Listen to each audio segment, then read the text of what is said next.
Opäť je tu koniec letného semestra a študenti si ho prišli užiť na Bye Bye Fest v priestoroch internátov Medická. Na všetkých čakal bohatý program v podobe rôznych atrakcií ako fotokultik, netradičný basketbal alebo surfovanie.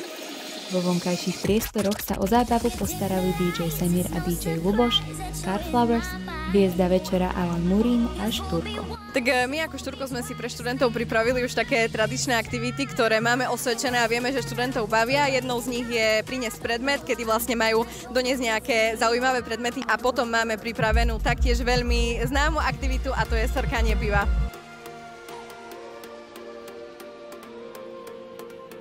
Užívam si to veľmi, je to ešte lepšie, než som myslela, proste zabava je super, hry sú ešte lepšie, super ľudia, atmosféra, proste je to úplne super.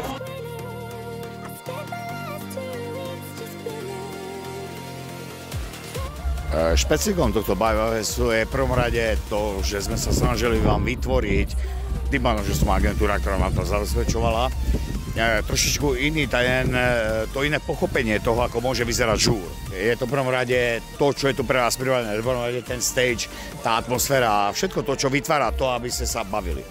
Chladné počasie náladu študentom nepokazilo, parket je plný a my si ideme ďalej užívať tento krásny večer. Pre UniTV Veronika Borloková.